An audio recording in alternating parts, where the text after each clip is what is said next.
கன்னியாகுமரி மாவட்டத்தில் இடைவிடாமல் கனமழை பெய்து வரும் நிலையில் ராட்சத குடிநீர் குழாயில் உடைப்பு ஏற்பட்டு தண்ணீர் வீணாகி வருகிறது. கூடுதல் தகவல்களை செய்தியாளர் சிவகுமார் வழங்க கேட்கலாம். வணக்கம் சிவகுமார், தற்போது இந்த குடிநீர் குழாய் உடைப்பை சரி செய்யும் பணி தொடங்கி இருக்கிறதா? அங்க இருக்கக்கூடிய நிலவரம் என்ன? வணக்கம். கன்னியாகுமரி மாவட்டத்தில் இடைவிடாத கனமழை பெய்து வரும் நிலையில் பத்மநாபபுரம் நகராட்சி உட்பட்ட வெள்ளைரலா வள்ளியாற்றின் சாலையோரம் அமைக்கப்பட்டுள்ள ராட்சச குடிநீர் குழாய் திடீரென ஏற்பட்ட விரிசலில் தன்னை பீச்சிட்டு அடித்தவாறு சாலையை கடந்து ஆற்றில் பாய்ந்து கொண்டிருந்தது. இதனால் சாலையை கடந்து சென்ற வாகன ஓட்டிகள் மிக சிரமத்திற்கு ஆளாகி வருகின்றனர். ராட்சச குழாயில் இருந்து வெளியேறிய தண்ணீர் மழை தண்ணீரா இப்படி பாய்கிறது என வாகன ஓட்டிகள் குழப்பமடைந்தனர்.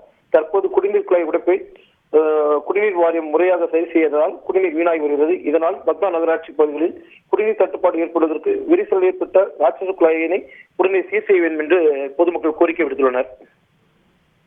நன்றி சிவகுமார், உங்களுடைய தகவல்களுக்கு. செய்திகளை உடனுக்குடன் தெரிந்து கொள்ள உடனே சப்ஸ்கிரைப் பண்ணுங்க.